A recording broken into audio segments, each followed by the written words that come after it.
Tony चिड़िया ये ticket ले लो, ये टिकट बहुत अच्छी है, तुम्हारी लॉटरी जरूर लग जाएगी, एक बार लेके तो देखो, हो सकता है 4 करोड़ रुपया तुम्हें मिल जाए।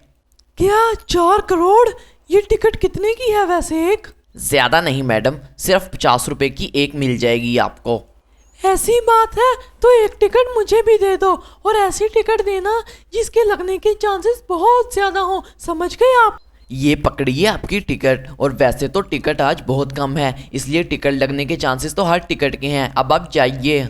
फिर टोनी चिड़िया उस टिकट को लेकर वहां से चली जाती है। टोनी चिड़िया का बेटा तो घर के बाहर बैठा होता है। बंटी बेटा, आप यहाँ बाहर बैठकर क्या कर रहे हो? ये देखो, मैं टिकट खरीद कर लाई हूँ। माँ, हमारा टीवी खराब हो गया है, वो चल नहीं रहा, दोपहर से मैं यहीं बैठा हुआ हूँ, उसका क्या होगा? बेटा आप फिक्र मत करो, वो टीवी सुबह से ही खराब है, दोपहर को खराब वापसी नहीं हुआ, अब हमें उस टीवी को चेंज करना होगा। आज तो इस पे लॉटरी की न्यूज़ आने वाली थी, लेकिन कोई बात नहीं, मैं कालू कौवे के घर जाकर उससे पता कर लूंगी, शायद मेरी लॉटरी आज लग ही जाए और किस्मत खुल जाए। तो अब बारी है लॉटरी की न्यूज़ की। रॉयल लॉटरी न्यूज़ की तरफ से जो आज का विजेता साबित हुआ है, उसका जो नंबर है वो है 625144, और जिसकी ये लॉटरी लगी है वो फ़ोन करके हमसे पैसे ले सकता है। ये सब कुछ देखकर कालू कौवा बोलता है, अरे आज भी लॉटरी नहीं लगी, चलो कोई बात नहीं, अगली बार फिर टिकट खरीदूंगा, शायद अगली बार लग जाए। कि तभी उसके पास टोनी चिड़िया उड़ते उड़ते आ जाती है। अरे कालू कव्वे, जरा लॉटरी की टिकट का नंबर तो बताना, कौन जीता है, क्या मैं जीती हूँ कि नहीं, जरा टिकट देखकर बताओ। हाँ हाँ, लाओ टिकट अपना, अभी तुम्हें देखकर बताता हूँ तुम जीती हो कि नहीं। हाँ हाँ, ये लो मेरा टिकट, और जल्दी बताओ कि कौन जीता है। जब कालू कौवा टोनी चिड़िया की लॉटरी की टिकट देखता है तो वो देखता है कि टोनी चिड़िया जीत चुकी है। 625144 था उसका। क्या 4 करोड़ रुपया ये जीत गई? मैं ऐसा करता हूँ, इसे झूठ बोल देता हूँ ताकि मैं खुद टिकट चोरी करके सारे पैसे हड़प लूँ। टोनी चिड़िया, तुम्हारे टिकट का नंबर बिल्कुल गलत है, ये टिकट नहीं जीता, इसलिए अब तुम यहाँ से जाओ, ठीक है? कोई बात नहीं, वैसे तो मुझे लगता था कि मैं जीत जाऊंगी, पर आपका शुक्रिया वैसे। फिर कालू कौवा टोनी चिड़िया से झूठ बोल के टोनी चिड़िया को वहां से भगा देता है, और खुद जैसे ही रात होती है टोनी चिड़िया के घर की तरफ जाने लगता है। वो टोनी चिड़िया के घर के अंदर घुस जाता है और कहने लगता है, वो पड़ी है सामने टिकट, अभी यहाँ से इसको उठाकर मैं रफू चक्कर हो जाऊंगा, हा हा हा। फिर कालू कौवा चुपचाप टीवी के ऊपर से वो टिकट उठाता है और वहां से चला जाता है। फिर सुबह होते ही वो शहर के बैंक की तरफ चला जाता है और बैंक के अंदर जाता है। तो कालू कौवा तुम्हारा नाम है जो ये 4 करोड़ रुपए की लॉटरी जीता है। वाह भाई, तुम्हारी तो किस्मत ही बहुत अच्छी है। हाँ, ये लॉटरी का टिकट मैंने कबूतर से खरीदा था, जो हमारे जंगल में लॉटरी के टिकट बेचता है, इसमें से 10% हिस्सा मैं उसको भी दूंगा। बहुत दिनों बाद किसी की लॉटरी लगी है, चलो कोई बात नहीं, अभी पैसे तुम्हें मिल जाते हैं और उन पैसों को सीधा घर लेकर जाना, नहीं तो रास्ते में बैंक में जमा करवा देना, ठीक है? लेकिन हमारे बैंक में जमा मत करवाना। फिर कालू कौवा पैसों की भरी हुई बोरी को लेकर वहां से उड़ जाता है और वो उन पैसों को लेकर सीधा अपने घर जाता है और उनको देखकर कहने लगता है, ये तो बहुत सारे पैसे हैं, मेरी तो जिंदगी बदल गई। ऐसे ही टोनी चिड़िया ने ये सारे पैसे हड़प लेने थे, लेकिन मेरे पास आ गए हैं, अब मैं गाड़ियाँ और बंगला खरीदूंगा। फिर कालू कौवा फिरारी, रोल्स रॉयस जैसी गाड़ियाँ और एक बंगला खरीद लेता है और एक माशूका भी बना लेता है, जो उसके पास आकर एक दिन उससे कहने लगती है, अरे कालू, तुम्हारे पास इतना पैसा है लेकिन तुम खर्च नहीं करते, मैं तो कहती हूँ कहीं घूमने फिरने चलते हैं एक मस्त गाड़ी में, तुम क्या कहते हो इस बारे में बताओ।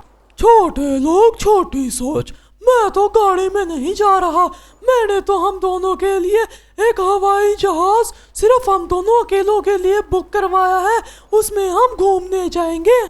ये तो बहुत अच्छी बात है, मैं कभी जहाज में नहीं बैठी और अब मैं हवाई जहाज में सफर करूंगी, बहुत मजा आएगा। फिर कालू कौवा और पिंकी चिड़िया दोनों पहाड़ों में घूमने लगते हैं और वो सीधा एयरपोर्ट की तरफ जा रहे थे। कुछ ही देर बाद पिंकी चिड़िया और कालू कौवा एयरपोर्ट पहुंच जाते हैं। अरे तुम दोनों की तो लॉटरी नहीं लग गई थी, और ये घटिया घर और अभी भी ये बेकार सा टीवी तुम दोनों ने रखा हुआ है। वो 4 करोड़ रुपया तो तुम्हारे ही पास है। नहीं नहीं, ऐसी कोई बात नहीं है। मैं कालू के पास गई थी क्योंकि मेरा टीवी खराब हो गया था।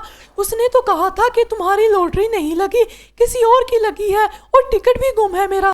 अच्छा, वो तो तुम्हारे साथ फ्रॉड कर गया, क्योंकि जो तुम्हारे पैसे थे वो खुद रख गया और लॉटरी का टिकट उसी ने चुराया होगा। तो वो जो दूसरे जंगल में गाड़ियाँ और बंगला है वो उस कालू कौवे का अपना है। अच्छा, तो उस कालू कौवे ने मेरे पैसे से अपनी गाड़ियाँ और बंगला खरीदा है। आप मेरे बेटे का ध्यान रखें, मैं भी उस कालू कौवे की खबर लेके आती हूँ। फिर टोनी चिड़िया वहाँ से उड़ जाती है और कालू कौवे के बंगले की तरफ जाने लगती है। वो जैसे ही उसके बंगले में पहुँचती है तो वहाँ वो देखती, तो ये तो उसने मुझे बताया ही नहीं कबूतर ने कि वो यहाँ है कि नहीं। वो यहाँ से भाग गया।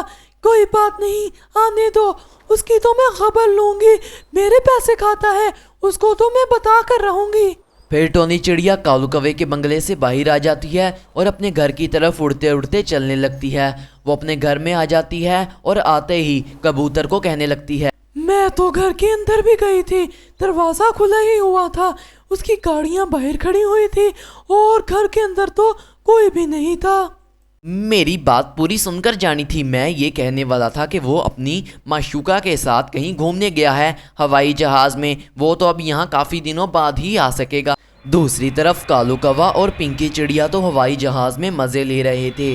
वो तो हवाई जहाज़ में पहाड़ों में से गुजर रहे थे।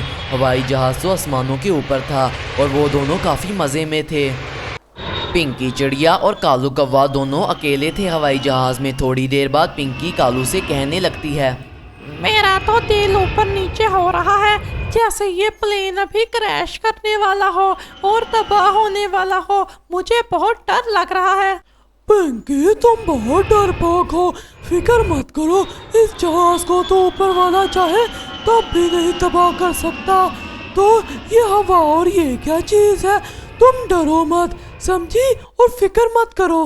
फिर कालू कौवा ऐसा बड़ा दावा कर देता है कि तभी मौसम ख़राब होने लगता है और वहाँ काले काले बादल आ जाते हैं। काले बादल बहुत ज़्यादा थे और बारिश शुरू हो जाती है, जिसकी वजह से वो प्लेन यहाँ वहाँ होने लगता है। और उसके अंदर बैठे कालू कौवा और पिंकी चिड़िया तो चिल्लाना शुरू कर देते हैं कि बचाओ बचाओ बचाओ, लेकिन उनकी कोई भी बात नहीं सुनता। बारिश बहुत तेज़ थी और जहाज़ बार बार यहाँ वहाँ हो रहा था। आखिरकार जहाज़ को तबाह होना था और वो पहाड़ों के बिल्कुल बीच में गिर जाता है। उसके इंजनों को आग लगी हुई थी और वो एकदम से नीचे गिरता है और पूरा जहाज़ तबाह हो जाता है। पिंकी चिड़िया और कालू तो राख बन जाते हैं और यहीं वो दोनों मौत के घाट उतर जाते हैं। कालू कौवा तो मर गया और अब उसकी सारी जायदाद पे तुम दोनों का हक है, क्योंकि इसके कानून के मुताबिक अगर उसको कोई जानने वाला होगा तो ये सब पैसा उसको मिल जाएगा, और सिर्फ उसको तुम दोनों ही जानती थी जंगल में, और कोई नहीं।